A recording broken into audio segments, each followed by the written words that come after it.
Starting with customer insight, I realized there's this big gap between literally what's documented in science, everything I've just told you is scientific fact, and awareness of the problem in society.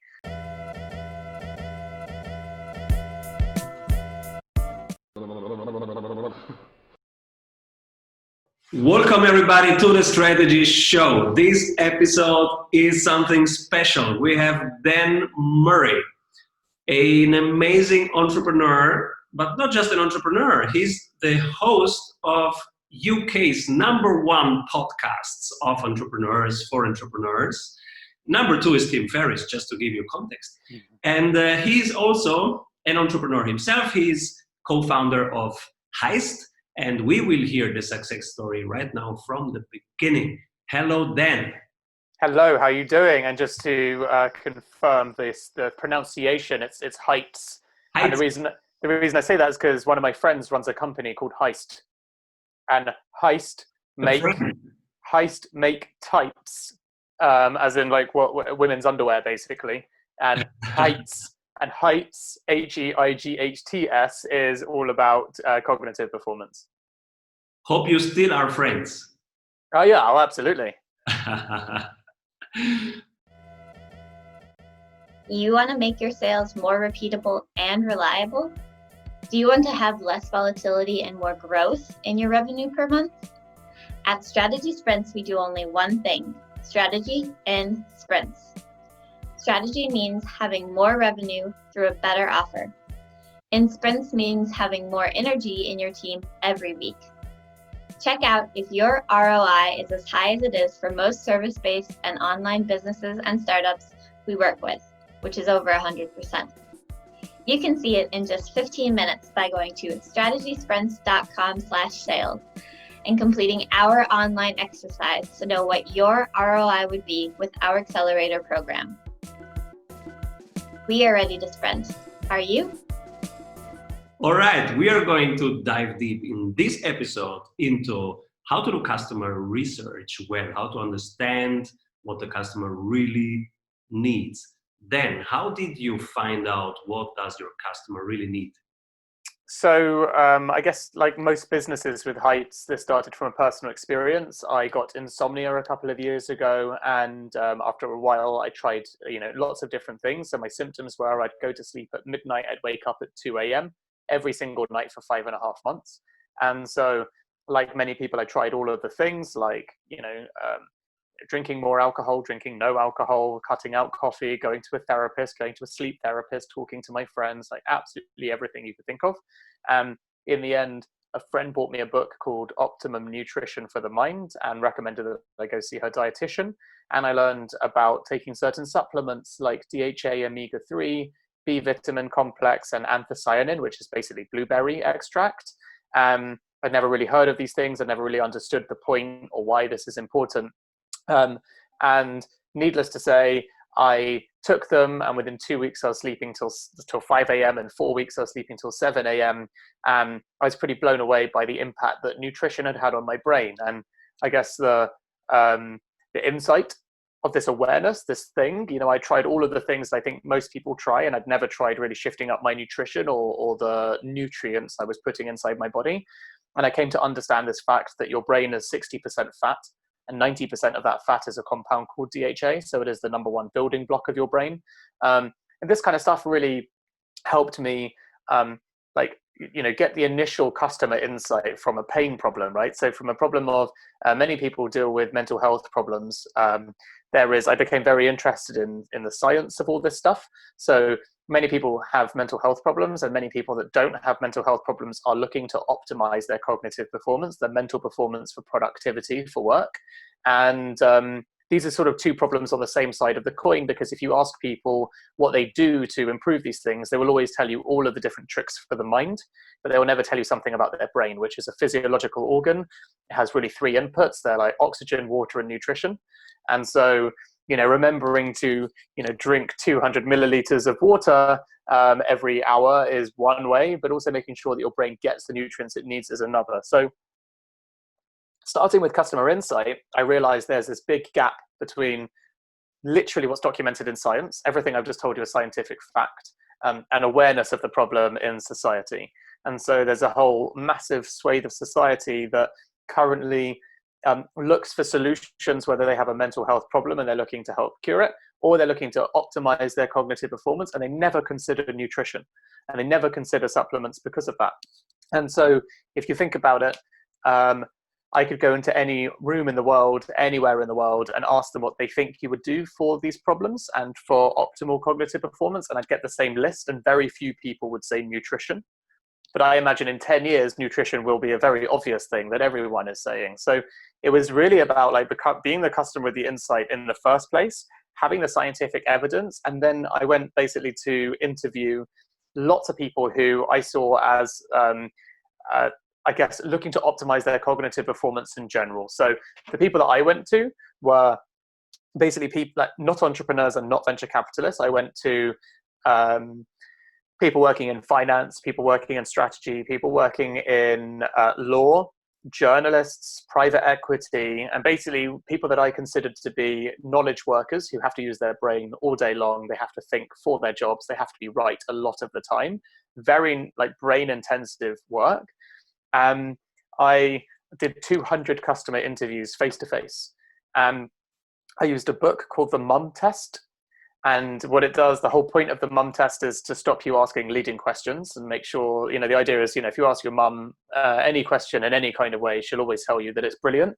And then you end up going to market and finding out your idea wasn't brilliant at all because your mum is just completely biased to tell you what you want to hear. So, the idea of the mum test is it sets you up to ask your customer questions in a very open-ended way and let the customer tell you what their behaviors are and what they do.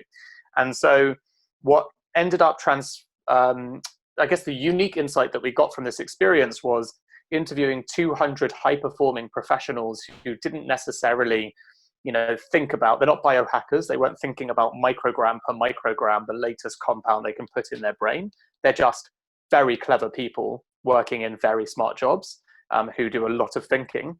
What we learned was the habits was the thing that was interesting. So actually a lot of that audience already took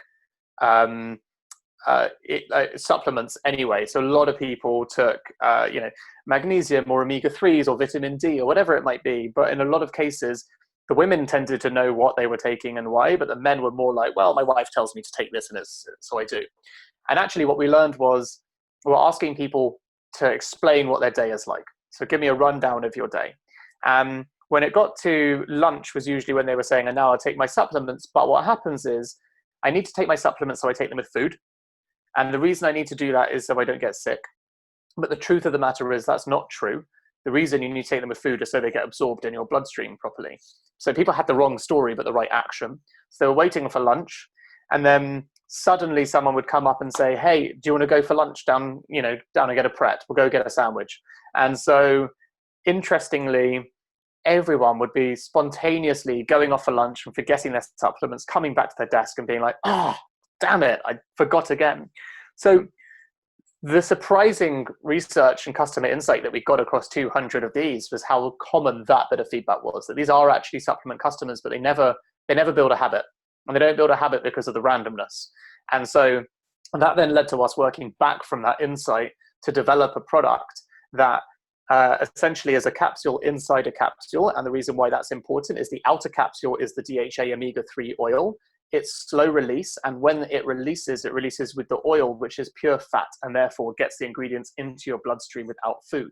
So why this is important is because it means we get to position heights to our customers as your first brilliant idea of the day, which means that we're solving the problem for customers that they can take heights first thing, just get it out the way. The first thing you do is look after your brain. There's one less thing to think about, and you can build a habit that way really carefully. And so there's no more bringing it to work and having it on your desk and then remembering to take it at lunch. It just sits on your bedside table and you take it first thing or last thing at night. Beautiful. So you conducted one-to-one interviews, and did you have the same set of questions or did you? Yeah, exactly the same set of questions, and always ask very open-ended questions. So, there are things like explain your day to me. Explain any routines. What habits do you think you formed? What things would you like to do better? They're really open, but the point of asking such open questions that you almost sound like you have no idea what you're doing is people will give you far more insightful responses that way. The Borat way, where he goes in and says, or the Ali G way, where in the pause in between, he tries to make them comfortable by appearing as stupid as possible. Exactly. Beautiful. So what would you say was the winning moment in this customer research? What was working in your setup? So in the customer research, like we basically did, so I've got a business partner, Joel.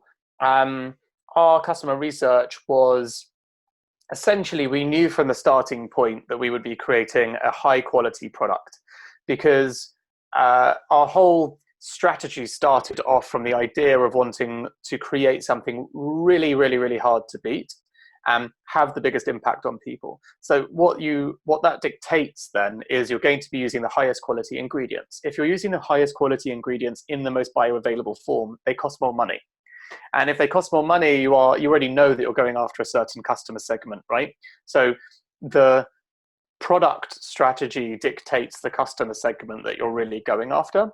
And then it just becomes like a process of, communicating regularly and often with them to figure out what you're putting in, if it's something that they would want. So for example, at the start, we knew we wanted to create a product, but we didn't know what. The second most common bit of feedback we got after explaining the routine and how people forgot to take it at lunch, the second most common thing that everyone said was they like to take things that are natural. So basically, if it comes from nature, they feel like it's comfortable to take. If it doesn't, they felt very uncomfortable. So that then helped us design a strategy of saying, okay, we need to create a product that uses natural nutrients that are scientifically proven. So we have like a list of the most science papers attributed to impacting brain health and mental health. So both for cognitive positive performance and helping alleviate mental and stress conditions. And then research the order of priorities of how you put stuff in.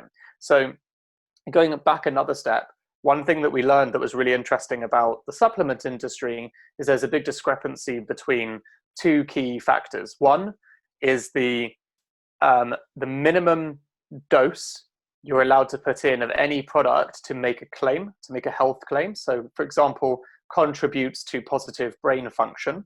There is a minimum amount you can put in to make that claim, which is nowhere near the actual efficable dose according to science, like your recommended daily amount. So I don't know why that exists, but it is a loophole that every supplement company seems to exploit. Now, to give you like an idea of where this is beneficial in some respects, so a lot of supplements that you'll take will be full of caking agents, like literally chalk and stuff like that. But even in some cases, we found cyanide, which is completely crazy. Anyway, so obviously bear in mind, we know nothing about supplements at this point. We're learning. We go into the high street, we go to Holland and Barrett, and we go to Boots, and we just start looking on all the packets. And if you look on the packets, you can find the same information as us. They're legally required to say what their minimum scientific amount is and the amount that they put in. And we found things like, for example, 7Cs, which is the #1 best-selling brand in the world for omega-3s. They put in 45 milligrams every single day in the dose, but the minimum efficable dose according to science is 250. So you need to take 7Cs for 6 days, almost a week, just to get what you should be getting in one day according to science. And they have to write that on their own packets, which they do, but no one reads it. So this stuff like blew our mind. We were like, this is crazy. Like, where else would you find an industry where that's normal? And then on the flip side, there's stuff like, for example, vitamin D. The scientific efficable dose of vitamin D is so tiny, you wouldn't be able to see it on your hand. So it's logical, if you buy a vitamin D supplement, you are likely to get your daily dose of vitamin D, but it's going to be full of chalk just to get it into one particular product, which is why vitamin D is often best taken in a multivitamin. So this stuff really blew our minds and helped us create a strategy of, we will only put in ingredients that we can put in the efficable dose. So if science says this is the recommended daily amount, then we will not mess with that. We will make sure that we put that in and we won't screw over our customer. So these things then created a very clear product roadmap. Because, for example, and this is my last point on this, what's very hard when you're doing product strategy is what you choose not to do. And in this case, we chose not to, for example, put magnesium in, which is an incredibly popular supplement. But the reason is because the minimum ethical dose of magnesium is a small amount. We could have put it in, but the RDA would fill up pretty much 2 capsules. So if you take magnesium, you should take it as a separate supplement because it is a very dense product. It's a lot of volume, and there is no way to make that smaller. So it's a really interesting way to create your product strategy out of the customer insight. Beautiful. Very competitive landscape. The supplements industry is full of players. So you did it. You did find your positioning. You did find your entry point, and you did get it right with growing and scaling it. So I am very glad that you are here next week, Dan, because next week I'm going to ask you how you did the positioning, the product strategy right at the beginning, and how did you create your own category. So thank you very much, Dan. My pleasure. I'll see you next week. Stay tuned. We all know that working in sprints is better, but how do we know what we should work on? You're in luck because we have a 15-minute exercise that will give you complete clarity on where to take your project next. Go to strategysprints.com/sales to complete our short exercise and meet one-on-one with an expert sprint coach to identify your #1 bottleneck. Hey everyone, I hope you enjoyed that episode of the Strategy Show. Make sure to like this video below and subscribe so that you can stay up to date with every episode of the Strategy Show. Get daily CEO tips from CEOs for CEOs.